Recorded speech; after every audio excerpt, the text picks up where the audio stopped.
We make a lot of videos on this channel about Iron Maiden, and I thought if there was ever a time we needed to make a video about Iron Maiden, it was now. Of course, you probably heard what happened this last weekend is Nicko McBrain made the announcement that he was going to be retiring or stepping down from touring with Iron Maiden. And I would have made a video a little quicker, but what happened is I've been out of the country for the last few weeks. I've been in Southeast Asia, and I flew into Las Vegas on Saturday, and we were heading back up here to St. George, which is where the studio is. And this was late Saturday night, and I was just flipping through Twitter, and I see this announcement that Nicko McBrain is not going to be touring with Iron Maiden anymore. And there wasn't any lead up to this. They just made the announcement that day. They played that last concert, and then that was kind of it. And but it shouldn't really be a surprise that he's stepping down. And if you don't know the backstory, that's why I thought I wanted to make this little video to kind of explain. They didn't make this part of the announcement, but if you know what happened prior to the tour that they're on right now, you'd kind of understand where all this is coming from. So the tour that they're on right now is the Future Past World Tour. And this thing started back in May of 2023. But what happened with Nico actually started a few months before that. So it was January of 2023. He was basically woke up one morning, 8:30, 9 o'clock in the morning, and he woke up and had that sensation like you've probably had this before. You wake up and your arm's asleep, and it's such an awful feeling. You wake up and you can't move it. It's just like hanging there, and then you have to wait for a minute while the blood kind of goes back in. And you can feel those pins and needles, and then your arm kind of comes back.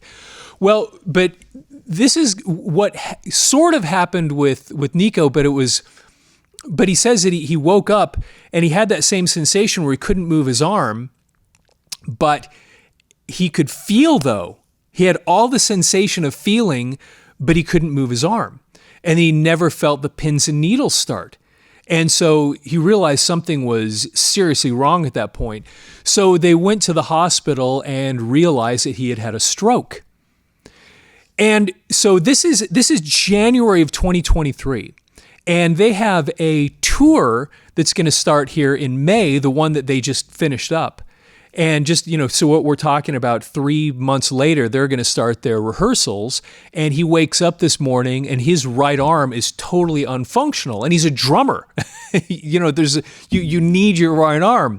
And so they did some tests on him and they decided that they would be able to put this intravenous blood clot remover safely. And so then they do this intravenous thing on him, and then he starts being able to move his hand again. But it took him, he had to go through rehab and a whole bunch of other things to get his arm functional. Now, I don't know this for sure, but I'd read that some of the drum parts and things, he had to scale them back a little bit in order to do this tour.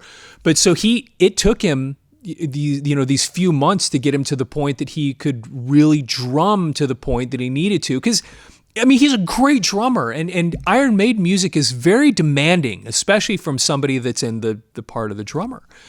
All of them. It's just demanding music, right? And so anyway, he went through this recovery process and was able to get himself functional enough so that he could go into rehearsals and actually do this tour. But then I think with that background and knowing that I don't know that he was able to get completely back to where he was, because when after the stroke, think about it, for a while he couldn't even grip a drumstick. And so just being able to get to the point again that he could actually just play drums at all, let alone do a remarkable enough job that he could actually play a whole tour, which basically this tour started, now think about that, back in May of 2023. And it just finished in December of 2024. And they have a whole nother tour that I think they have planned for this coming year. And he's looking at this going, it's just time. Now, they didn't make this part of the formal announcement that was why he was stepping down. But I think if you look at the storyline, what happened, and he's the oldest guy in the band. When he joined the band back in 1982, he was 30 years old. And so now I think he's the only guy in the band that's in his 70s at this point, and he's got all these other business interests and all kinds of things, and he's been touring with Iron Maiden now for 42 years. And it was just, and when you put that in the context of the stroke that he had, and the recovery, and probably again having to, I think, modify some of the parts to be able to play well enough to get through the tour, it was just, I think they just kind of came to this realization that, hey, I've had a great run and it's just time at this point to step down. And it's a big deal. Iron Maiden, love them or hate them, it's an important band in the history of rock and roll, especially in the history of heavy metal. I mean, one of the most successful bands in the world of hard rock and heavy metal that there's ever been. They can still pack arenas wherever they go, and they've just had this incredible run.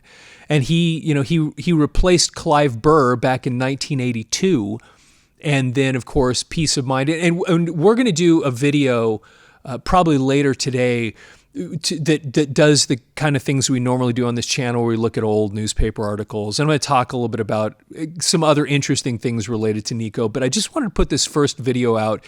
I know it's a little bit late. This happened a couple days ago, but again, I was out of the country, and I figured, boy, by the time when I get back in the studio on Monday, we've got to do at least one video, kind of just talking about the background of what happened with Nico. So anyway, kind of a big deal. Just wanted to just talk about that just for a second. And what an impact, what an amazing drummer the guy is. And he's also just cool. If you ever see interviews with him and see his personality, he's just a really, really awesome guy.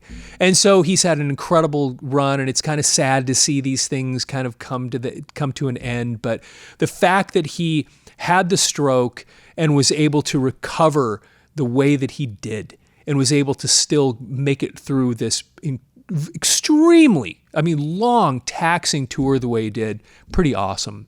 So anyway, look for our next video, and with that, of course, have yourself a fantastic day.